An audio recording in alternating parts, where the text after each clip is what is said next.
Gente, olha, a gente precisa orar. é, Qualquer coisa que a gente vai fazer, orar bastante, porque o inimigo ele gosta de, ele usa especialmente as coisas assim, os eletrônicos, microfone, tudo para atrapalhar o que a gente vai fazer, né? Mas Deus é maior e nós vamos dar início à nossa aula de hoje. Querido Deus, querido Pai Celestial, nós te louvamos, Pai, porque o Senhor é tão bom para nós, Pai.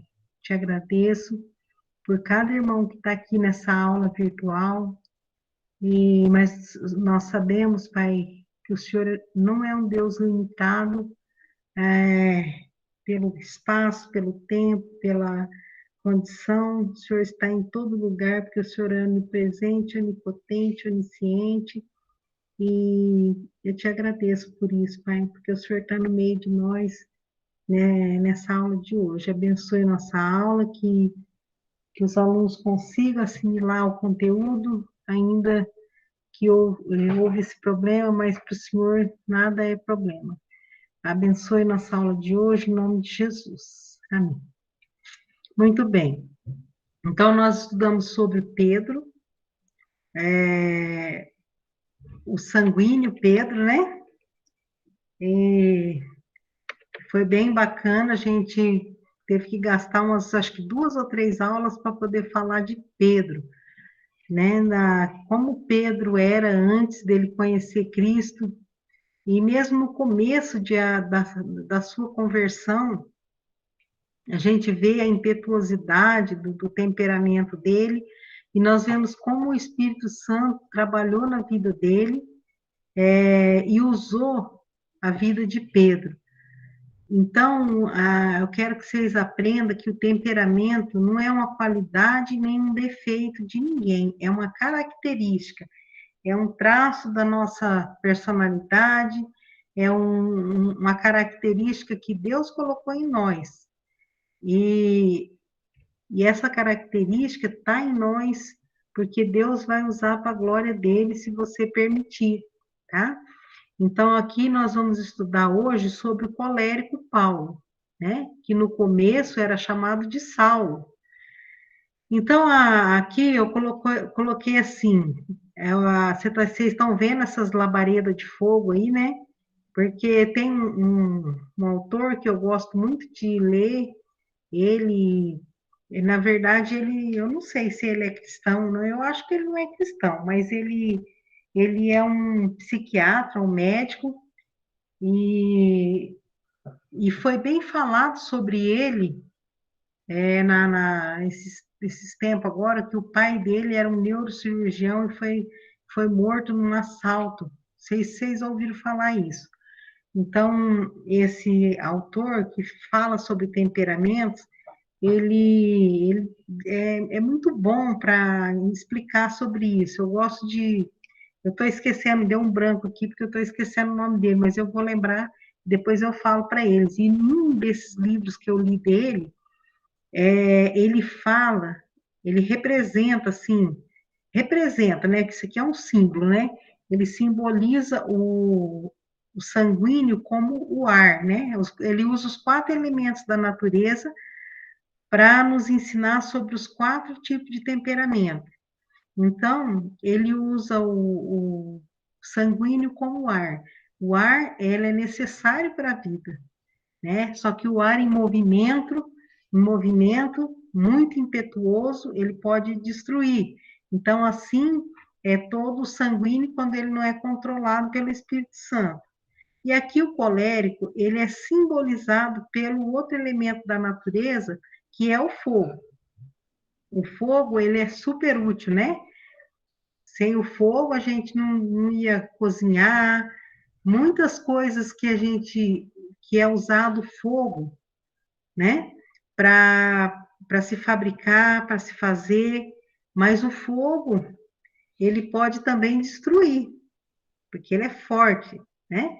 É forte. Então, esse temperamento colérico, nós vamos simbolizar como, por isso que tem essas labaredas aí, pra vocês lembrar, para fixar na mente de vocês. Então, nós vamos ver sobre o começo da vida de Paulo. A gente sabe que ele era chamado de Saulo, Saulo de Tarso. Tarso era o lugar onde ele vivia.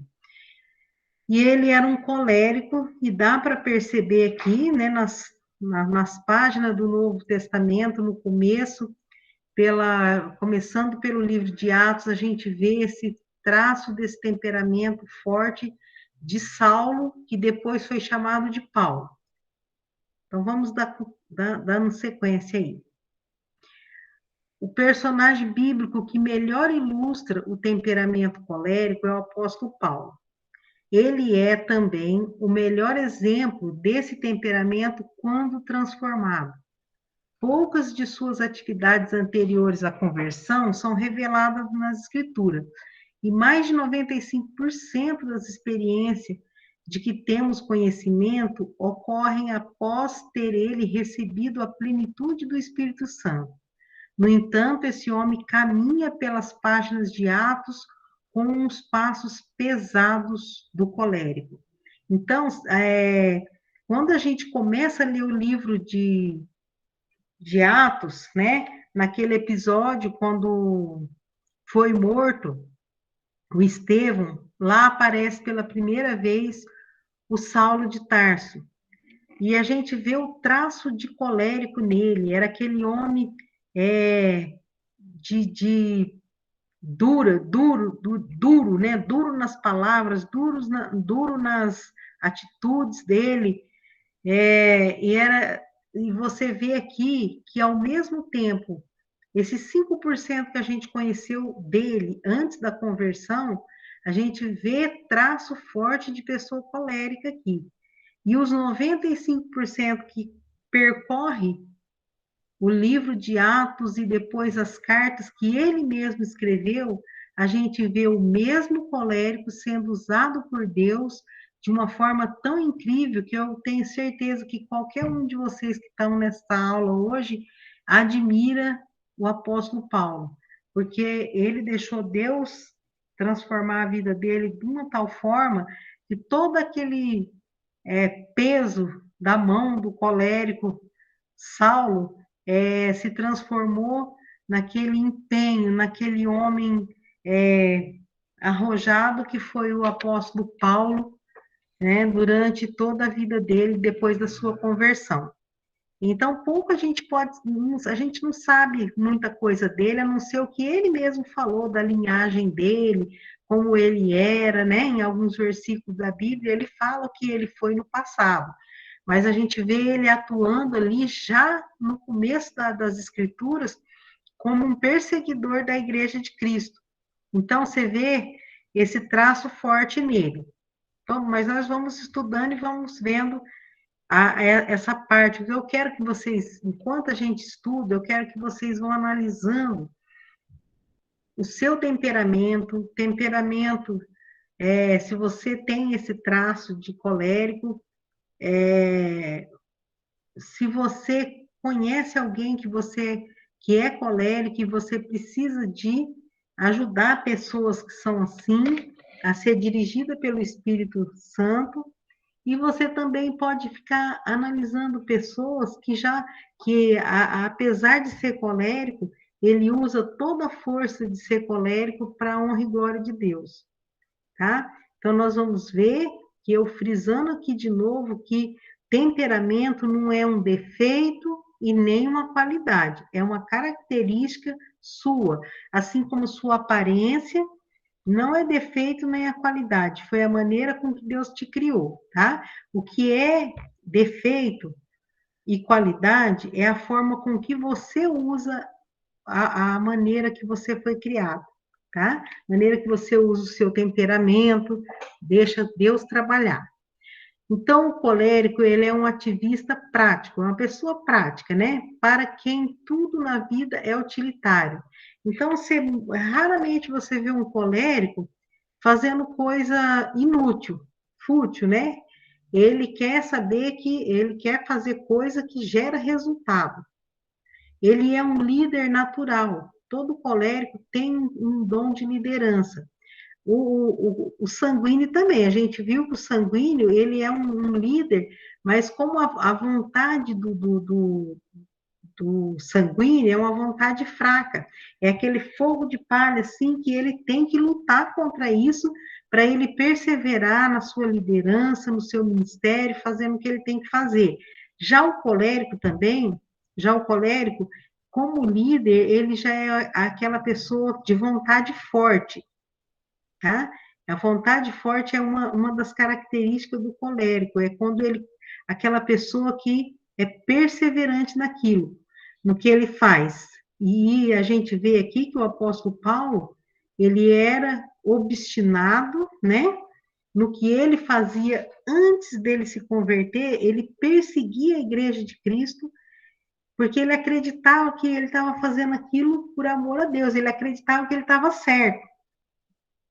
Quando ele descobriu que ele estava errado, quando ele descobriu que aquilo que ele estava fazendo era contra Deus, ele se tornou até mais ainda obstinado na pregação do Evangelho. Foi aquele apóstolo que se destaca muito no Novo Testamento, tá? Ele é obstinado, ele é otimista, ele crê que ele vai conseguir fazer aquilo que ele se propôs. Seu cérebro está sempre fervilhando de ideias. O colérico tem muitas ideias, né, na mente, projetos, objetivos que geralmente são realizados. Por quê? O sanguíneo, ele também, aqui comparando esses dois temperamentos, porque tanto o colérico como o sanguíneo são temperamentos extrovertidos. E o melancólico e o fleumático são introvertidos. Então, aproveitando aqui, eu estou fazendo tipo um paralelo entre os dois para vocês começar a ver a diferença aqui. O sanguíneo, ele também tem muitas ideias e projetos, mas ele tem dificuldade de manter a perseverança ali para ele chegar naquele objetivo. Já o colérico, ele tem uma vontade forte, significa ele senta em cima daquela ideia e ele vai até o fim. Então, por isso está dizendo aqui que os projetos e objetivos que geralmente são realizados. Como o sanguíneo, o colérico é extrovertido, mas não tão intensamente. Como o sanguíneo é mais extrovertido. Embora tenha uma vida altamente produtiva, traz em si algumas fraquezas, o colérico. Ele também, todo temperamento tem o seu ponto forte e os seus pontos fracos, como eu falei para vocês lá no começo, tá? Então, ele traz em si, o colérico, algumas fraquezas naturais bastante sérias. Ele é autossuficiente, então pensa bem, uma pessoa autossuficiente, ela tem dificuldade em crer, né? Então, por isso que quando um colérico ele crê mesmo e ele aceita Jesus como Salvador, essa pessoa geralmente ela segue Cristo até o final. E só que a autossuficiência dele atrapalha na vida espiritual porque ele está sempre achando que ele vai resolver, ele esquece da sua dependência em Cristo. Então, por isso, Deus tem que agir nessa área do colérico, ele não se achar autossuficiente, dele confiar mais em Deus. Impetuoso, né? Pessoa explosiva, né? Como as ondas do mar são impetuosas, né? De repente você não está esperando e elas explodem em cima de você. Então, o colérico é uma pessoa impetuosa, geniosa e tem uma tendência à aspereza. E não é porque ela quer, e até mesmo a crueldade, não é porque ela quer, é da característica do temperamento dela. Agora, isso aí justifica quando uma pessoa está agindo dessa forma, justificar, isso daí é um colérico. Mas isso quer dizer, isso explica por que pessoas agem daquela forma. Ah, porque ele tem um temperamento assim, mas não justifica. Lembra que sempre eu falo isso. Explica, mas não justifica. Por quê? Porque todo colérico que é convertido, ele tem um Espírito Santo que pode moldar esse temperamento. Você não precisa ser um colérico áspero, bruto, e a vida inteira tendo Deus para te guiar e te ensinar a ser uma pessoa mais gentil, mais delicada no falar. Ninguém é tão mordaz e sarcástico como o colérico. Já pensou? Então, isso aí é para você ver que, às vezes, uma pessoa com quem você se relaciona, pessoas na igreja, no trabalho, enfim, às vezes eles agem dessa forma, se eles não têm Deus no coração ainda, a gente sabe por que está agindo assim, porque o temperamento daquela pessoa está à disposição da carne dele. Mas quando ele aceita Cristo, o seu temperamento deve ficar na vontade, na direção do Espírito Santo. Aí, sim, toda essa parte forte dele vai ser usado para a glória de Deus. Esse temperamento produz bons, olha só, pessoas em geral que têm temperamento colérico, eles são diretores de empresa, generais, construtores, soldados voluntários, políticos ou administradores, mas geralmente se torna incapaz de executar trabalhos minuciosos e precisos. Aí você fala, eu conheço um colérico que ele é colérico e ele é capaz de executar trabalhos minuciosos e precisos. Por que que ele é capaz de fazer isso? Porque ele é colérico, mas você lembra que eu expliquei quando vocês fizeram aquele teste que uma pessoa não tem um temperamento principal e tem o outro também. Sempre a combinação do temperamento dos nossos pais, dos nossos avós maternos e paternos. Então, você vai ter mais que um temperamento, mas o dominante é aquele que você pontuou mais lá naquele teste. Então, por que que há coléricos que são capazes de realizar trabalhos minuciosos e precisos? Porque provavelmente ele tem um temperamento ou fleumático ou melancólico aí junto com esse colérico, o que vai equilibrar essas coisas e vão ajudar ele a fazer coisas minuciosas e precisas de uma forma bem feita, tá bom? Mesmo porque a gente sabe que o apóstolo Paulo ele era um construtor de tendas, né? Teve uma época na vida dele que ele fez tendas. Então, nós ainda estamos aqui na época que ele era Saulo de Tarso. Saulo de Tarso não possuía apenas o temperamento tipicamente colérico, mas também uma aprimorada educação e muita religiosidade. Ele mesmo falou que ele, segundo a lei, ele era fariseu, ele era judeu do judeu, ele deu todo o currículo dele naquele versículo que vocês devem conhecer, né? E ele fala o que ele era e o que ele se transformou depois, que ele reputou tudo por perda, a fim de ganhar a Cristo.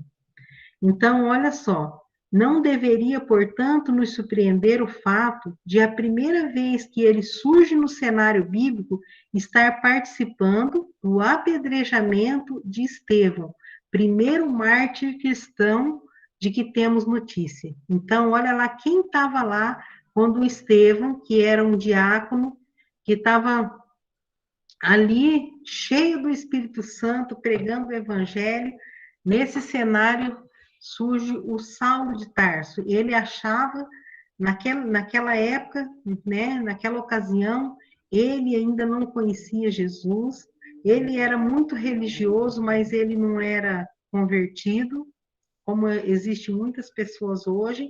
Então, ele achava que ele estava prestando um serviço a Deus, que Deus estava se agradando dele. Então, ele consentiu na morte desse servo de Deus, o Estevão, né, que foi o primeiro mártir que nós temos notícia, né, pelo menos pela Bíblia. Pode passar, né?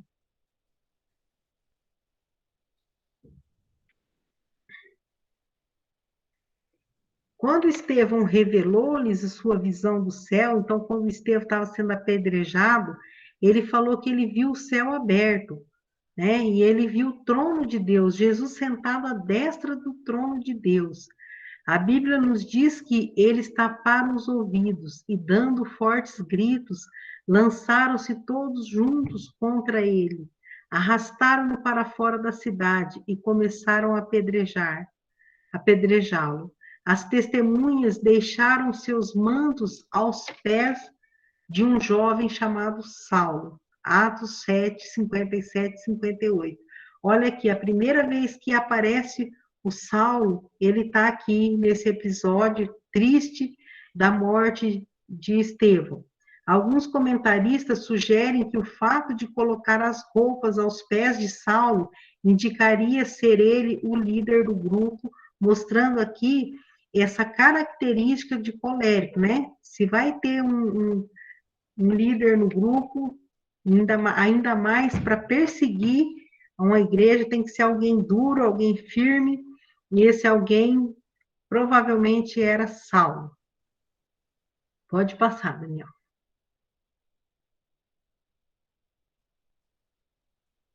Alguns comentaristas sugerem que o fato de colocar... isso aqui eu já li, tá? O grupo, outros estudiosos sugerem que ele era membro do Sinédrio. Olha só, o Conselho Seleto de 70 Anciões de Israel. Vocês já ouviram falar no Sinédrio, né? Que eles reuniam para decidir coisas importantes. E aqui, provavelmente, ele era membro desse Sinédrio. Ele era um deles. Era uma honra e um alto privilégio pertencer a esse conselho, e especialmente para um jovem. Era algo fora do comum. Essa ideia é inferida de Atos 26:10, quando o apóstolo reconhece que em sua mocidade ele testemunhara contra os cristãos de Jerusalém, perante os principais sacerdotes. Saulo votara que os mesmos fossem condenados à morte. De qualquer forma, Atos 8:1 demonstra que Saulo estava ali, consentindo na morte de Estevão. E no Atos 26:10, dá essa ideia de que ele, né, ele estava ali entre aqueles anciões e que ele também testemunhava ali contra os cristãos em Jerusalém. Então, veja como que era Saulo antes de aceitar Jesus. A característica do temperamento dele, naquele momento, Saulo acreditava que ele estava fazendo o que era certo. Por quê? Porque o cristianismo começou a crescer de uma tal maneira e aqueles judeus, né,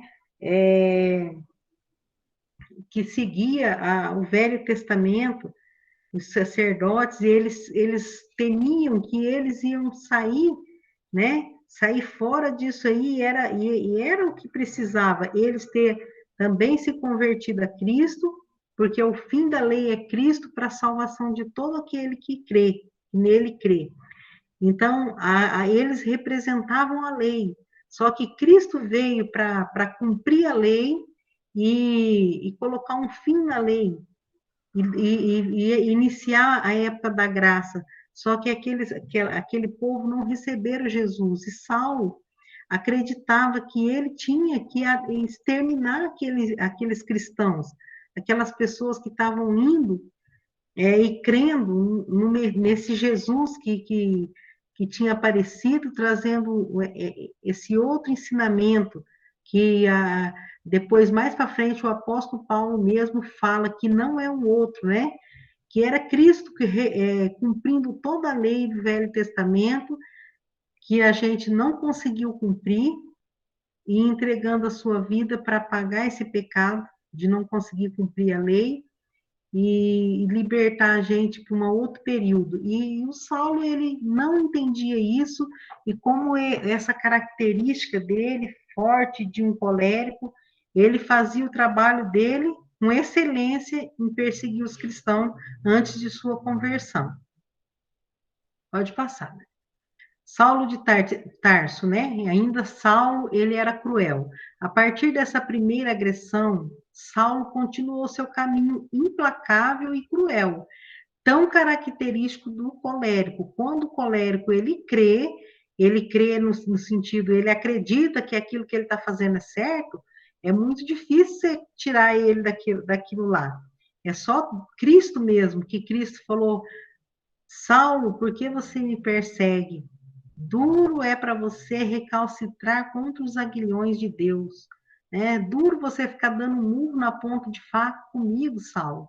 Então, só um encontro impactante como foi aquele de Jesus com Saulo no caminho de Damasco, pôde fazer com que o colérico Saulo se transformasse no colérico Paulo, que deu a vida pelo amor do Evangelho de Jesus Cristo. Então, na maioria dos ditadores e criminosos desse mundo, esse tem sido o temperamento predominante. Se você é colérico, não fica entristecido que nós não estamos falando mal. Isso aqui é para mostrando a característica, porque nós estamos mostrando o lado cruel de alguém que é colérico sem Deus. E depois nós vamos mostrar o lado de um colérico que conheceu Cristo. Como que ele pode usar essa, não a crueldade, mas essa firmeza, essa constância, essa vontade de servir a Cristo, como o apóstolo Paulo fez, né? Então, a gente vê aqui que na história humana, da humanidade, na história humana, você vê que a maioria dos ditadores, se você for ver, eles são coléricos, tá? Mostrar compaixão é uma das coisas mais difíceis de aprender para o cristão colérico, com essa característica. Então, olha só, lembra que, que nós estudamos ontem, não, na aula retrasada, que a gente estudou no Um com Deus sobre as 8 qualidades do caráter de Cristo, que Deus quer que a gente seja parecido com Jesus. Uma das características era a misericórdia, que tem a ver com compaixão também. E você sabe que se você é colérico, né, todo colérico, ou a pessoa que tem como colérico na combinação do seu temperamento, ela tem a dificuldade de sentir compaixão. Talvez você fale de alguma pessoa e ela fala, mas ela está assim porque ela quer, porque ela é dessa forma, ela desobedece. Então, você vê que ela tem dificuldade, é uma característica que ela vai ter que trabalhar na vida dela, tá? Porque é muito difícil para um colérico sentir compaixão. Não que ele não sinta, mas é só quando ele está maduro mesmo. Ele é geralmente rude, sarcástico e tem a língua ferina. Sai de baixo. Quando o colérico ele não está cheio do Espírito Santo, ou se ele está incrédulo, ainda não creu em Jesus, a língua é afiada para falar, né? Quando ele solta o veneno, nem queira estar perto. Então, Saulo, ele era cruel quando ele era Saulo. Vamos passar para frente, Daniel. Fala mal um pouco do apóstolo Paulo, depois a gente acerta com ele lá no céu. A Bíblia descreve Saulo ainda respirando ameaças e morte contra os discípulos do Senhor. A maioria dos coléricos tem forte tendência à astúcia e à ardileza, quer dizer, em planejar coisas, quando motivado pelo ódio ou pela intolerância. O apóstolo Paulo, o Saulo, antes de ser o apóstolo Paulo, ele era intolerante ao cristianismo, muito intolerante, de uma tal forma que ele perseguia, e aqui está falando, ele respirava ameaças e morte. Era como uma fera, né, que estava bufando ali procurando a caça. Assim era o Saulo respirando ameaças e morte contra os discípulos do Senhor. Saulo, motivado por essa tendência, dirigindo-se ao sumo sacerdote, pediu-lhe cartas para a sinagoga de Damasco, de maneira que, caso encontrasse ali homens ou mulheres que pertencessem ao caminho, que quer dizer ao caminho de Cristo, né, pudesse levá-los preso para Jerusalém. Olha só, ele tomou essa atitude, né? Com a autoridade que ele tinha, ele pediu carta para ele, aos sacerdotes, pediu carta para a sinagoga de Damasco para ir perseguir os crentes que estavam lá em Damasco. Damasco era a capital da Síria. Já saía, ele queria sair de fora dos territórios de Israel, né, de Judá, para ir lá para a Síria perseguir aqueles que criam em Jesus. Isso é quase tudo que sabemos das atividades pré-cristãs de Saulo, mas já é o suficiente para estabelecer seu temperamento natural como colérico. Só um colérico faria isso, né? Ficar ali ruminando, planejando como que ele ia acabar com esse movimento que eles achavam que era uma coisa anti-Deus, né? Que era contra o que eles acreditavam, tá? Mais uns minutinhos aqui que nós temos, vamos falar. O importante é lembrarmos que Deus não apaga o temperamento quando nos enche do seu espírito. Olha que coisa boa.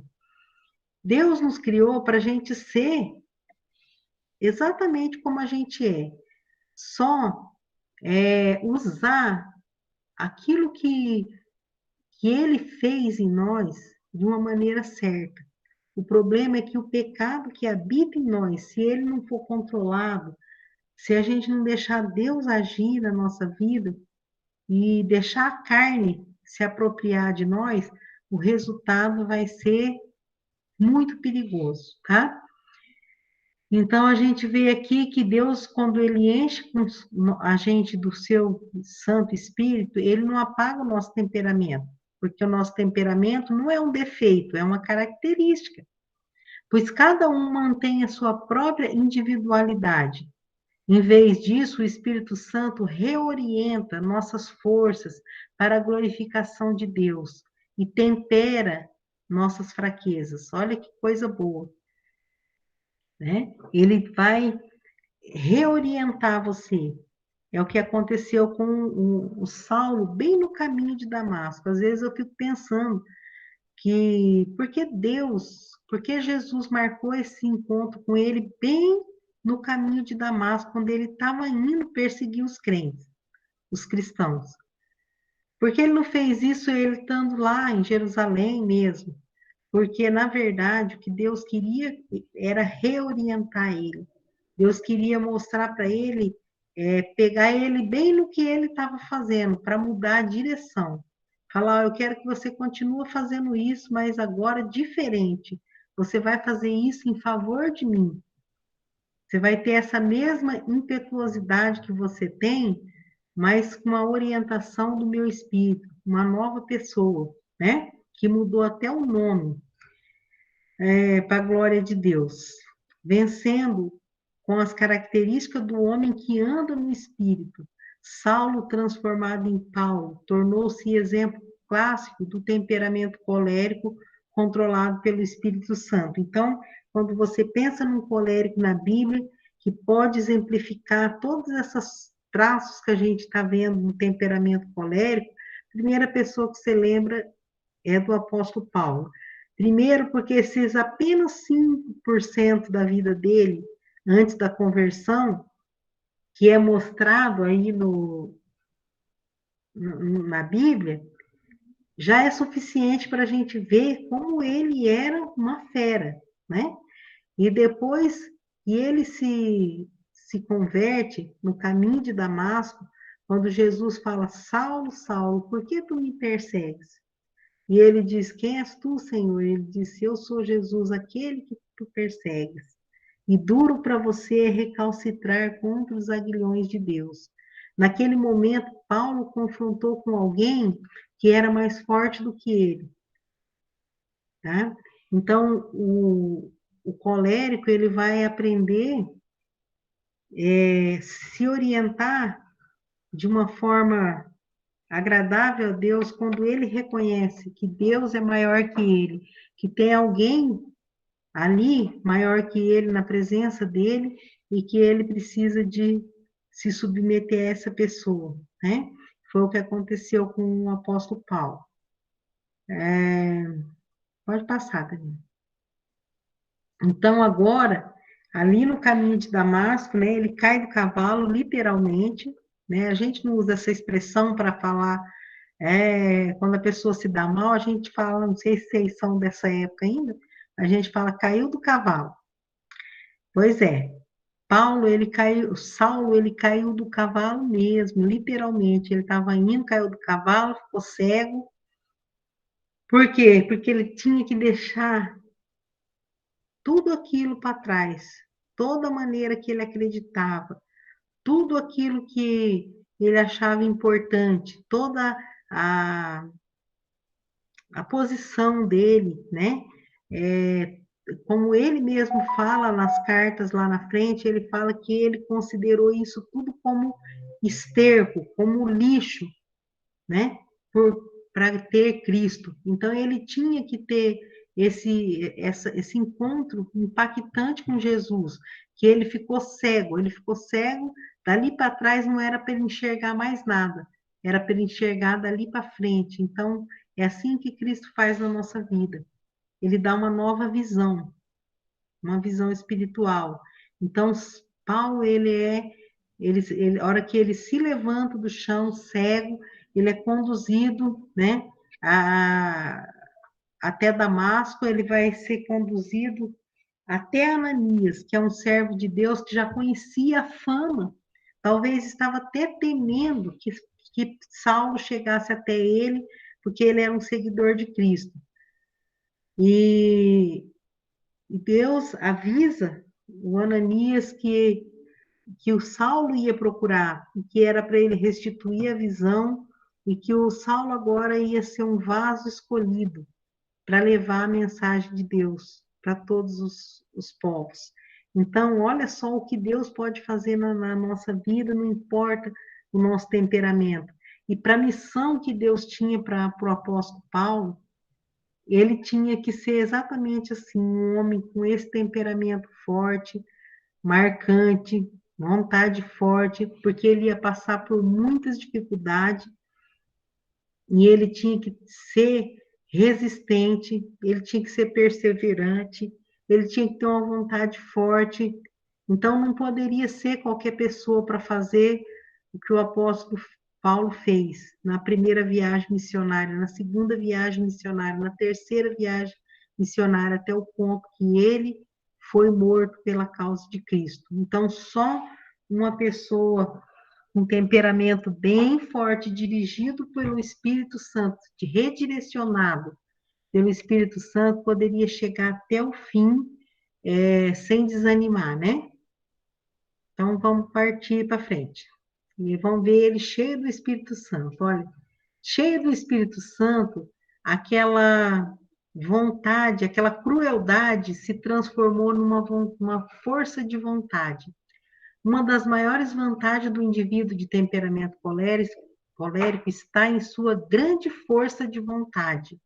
Duas coisas importantes, é ter força e vontade, né? Força de vontade significa que a sua vontade ela tem força para realizar aquelas coisas que você precisa fazer. Dirigida corretamente, essa força o torna uma pessoa muito bem-sucedida. Em geral, os coléricos obtêm sucesso em qualquer profissão que escolham, e não porque tenham maiores dotes mentais que os indivíduos de outros temperamentos. Seu sucesso pode ser atribuído à determinação e não à capacidade inata. Então, quando você vê, né, uma pessoa que ela é bem-sucedida, que ela vai até o fim, que ela consegue realizar as metas dela, às vezes pessoas falam, é porque ela é muito inteligente, né? E às vezes não tem a ver com dotes mentais, com seu QI mais elevado que os outros. Tem a ver com a perseverança, com a força de vontade que os coléricos têm. Seu sucesso pode ser atribuído à determinação, e não a capacidade inata. Quando os outros abandonam um projeto ou uma tarefa, o colérico persiste com tenacidade até atingir o alvo. Então, ele cola ali naquela, né, naquela ideia dele e ele vai até atingir o alvo. Foi isso que o apóstolo Paulo fez. Quando ele conheceu Cristo, o tanto que ele fez os outros sofrer, quando ele achava que aquilo que ele acreditava antes era verdade, agora ele está sofrendo na carne dele para ele poder fazer as pessoas crer. Então, você vê que um colérico, ele persiste, o sucesso do colérico se dá pela sua tenacidade para atingir o alvo. Ele não sai daquela para a direita nem para a esquerda, ele vai em cima até ele conseguir aquilo. O apóstolo Paulo se refere a isso em Coríntios, ao descrever os padrões da autodisciplina. 1 Coríntios 9, 24 a 27. O apóstolo colérico corria não sem alvo. Isso indica que sabia para onde ia. Tudo que fazia tinha um propósito e um significado. Se o Daniel conseguir colocar o 1 Coríntios 9, 24 a 27, é um versículo muito bom, que mostra isso aí, já é numa das cartas dele aos Coríntios, né? É uma igreja que tinha muito problema, e deveria ter muitas pessoas ali que não deixava Deus trabalhar o seu temperamento. Ele fala, olha, não sabeis vós que os que correm no estádio, todos na verdade correm, mas só um só leva o prêmio.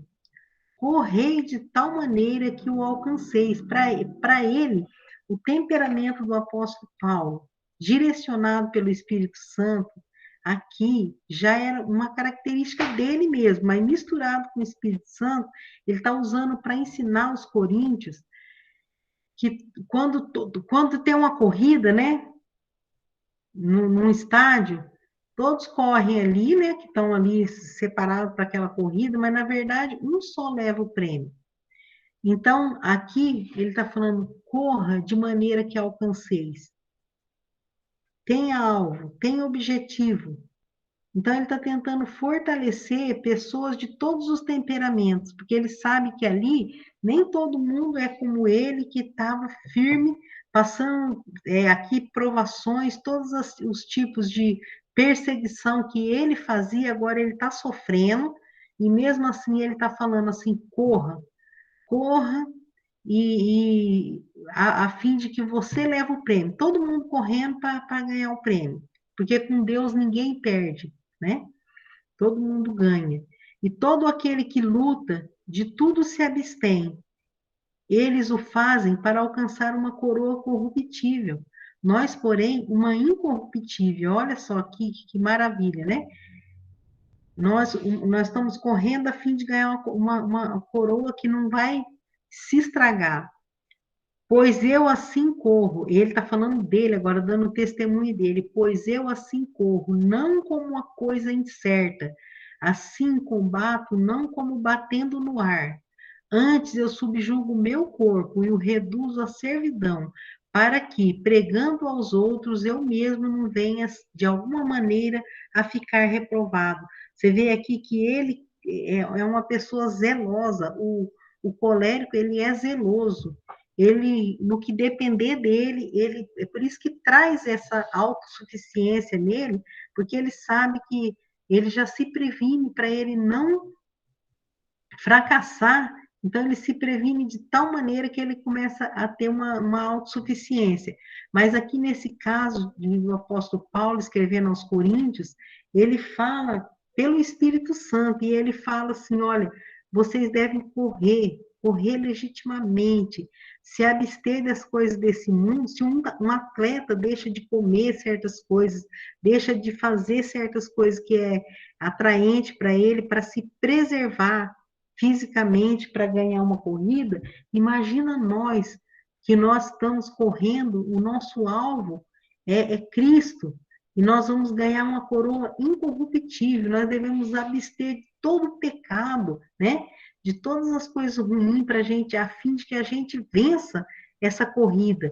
Então, essa característica colérica dele, de pessoas que têm força de vontade, tá? Chegando a admoestar os coríntios aqui a correr, mas correr uma corrida com alvo, não é para correr, né? Como sabe aquele brinquedo, não sei se vocês são mais novos, não sei se vocês lembram aquele peão que a gente gira e ele roda, roda, roda assim, de repente, quando ele está parando, a gente não sabe aonde que ele vai parar. Ele não tem um alvo certo. Então, nós não podemos, seja lá qual for o nosso temperamento, nós não podemos ser como aquele brinquedo que é um peão que a gente solta e ele roda, roda e não sabe onde vai cair. A gente tem que ter um alvo. E isso a gente aprende com esse apóstolo colérico que sempre fazia tudo com um alvo. Quando ele era incrédulo, ele tinha o alvo perseguir os cristãos, porque ele achava que a gente estava errado, ele achava que os seguidores de Cristo estavam trazendo um novo ensinamento que era contra Deus, então ele tinha esse alvo e ele perseguiu terrivelmente, mas quando ele entendeu a verdade, teve encontro com Cristo, tudo aquilo que ele era antes, ele foi dessa maneira forte, impactante, mas dirigida pelo Espírito de Deus, tá? E então tudo que ele fazia tinha um propósito e um significado. E aqui tem um outro versículo muito legal, ó. Levando cativo todo pensamento para torná-lo obediente a Cristo. E, olha, uma pessoa que tem essa capacidade, esse versículo é muito, muito bom, porque quando a gente tem essa capacidade de fazer os nossos pensamentos que devaneia por aí, pensando coisa que não deve, sentindo desejos que não deve na nossa carne, ele dá aqui um conselho de colérico mesmo, de pessoa que tem um domínio, né? Disso aí, não que ele seja naturalmente dominável, né? Ele era uma fera, mas quando ele deixa Deus trabalhar na vida dele, ele fala, usar essa mesma bravura que tinha antes consigo mesmo, a fim de fazer o quê? De tornar todo pensamento ruim, né? Qualquer pensamento nosso, obediente, cativo à obediência a Cristo, né? Olha, isso aí é uma coisa da gente trabalhar todo dia, colocar o nosso pensamento cativo à obediência a Cristo. O cristão disciplinado tem um bom propósito em sua mente, né? Que nós estamos estudando em um com Deus a união de propósito. Olha só um propósito que Deus tem, tornar o nosso pensamento obediente, e entra a união de pensamento e de propósito. É quase dou aula de quinta-feira, de quinta-feira aqui para vocês. Olha, então o cristão disciplinado, com a ajuda do Espírito Santo, tem um bom propósito em sua mente, o qual produz sentimentos positivos em seu coração. A gente começa a pensar como Deus. Isso é importantíssimo, pois o Senhor Jesus disse: como um homem pensa em seu coração, assim ele é. O sucesso na vida cristã começa na mente e está formada pela vontade. Primeiro você tem, né, o pensamento, depois você tem a vontade. Quem ceder às próprias fraquezas, desculpando-as e mimando-as a si mesmo, não mudará. Somente apoiando-se na verdade de que tudo posso naquele que me fortalece, é que se obterá a vitória na batalha do temperamento. Entendeu? Nós vamos parar por aqui hoje, mas a gente vê na vida desse homem que tudo que ele era antes de vontade forte para fazer aquilo que não estava agradando a Deus, mas que ele pensava que estava.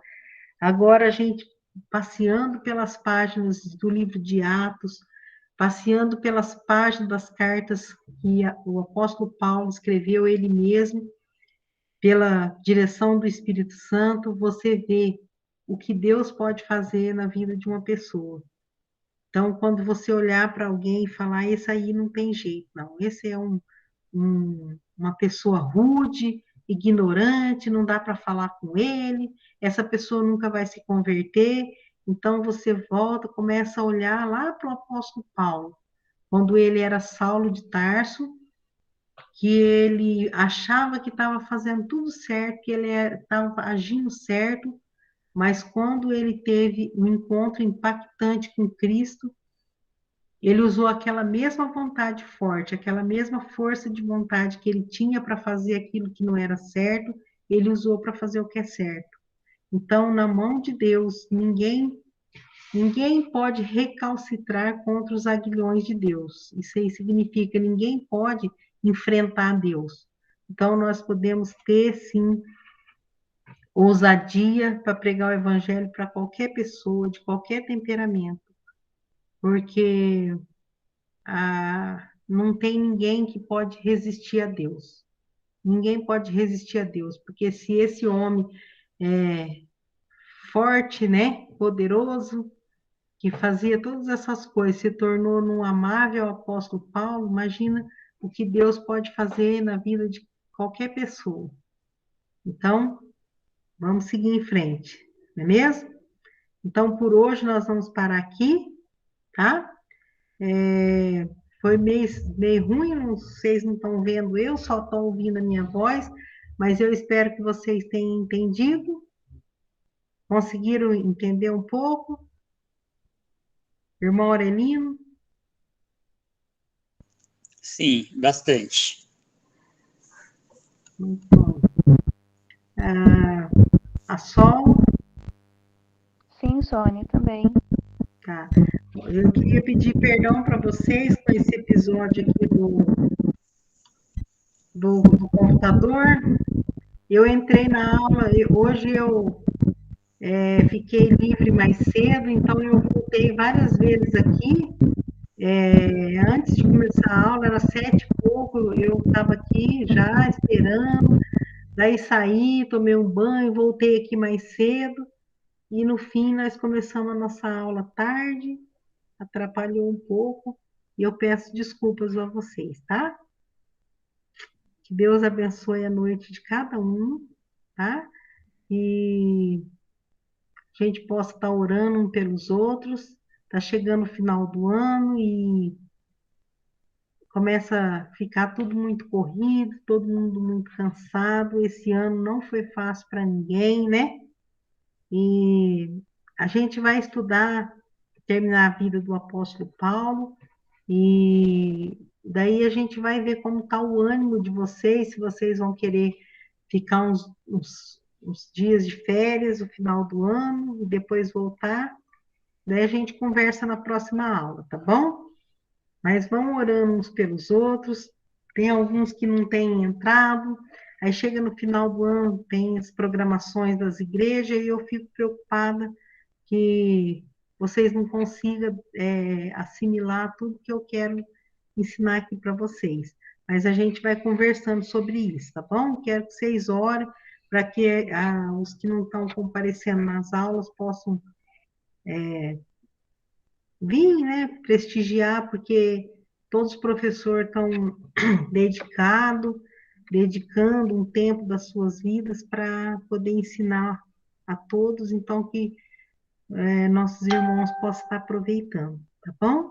Boa noite, Sol, Deus te abençoe, bom final de semana, bons cultos na sua igreja. Boa noite, irmão Aurelino, que a senhora seja abençoada esse fim de semana, bom culto na igreja do senhor também. Boa noite, irmã. Deus abençoe. Amém. Amém. Boa noite, Sônia. Deus abençoe você também. Amém. Boa noite, Daniel.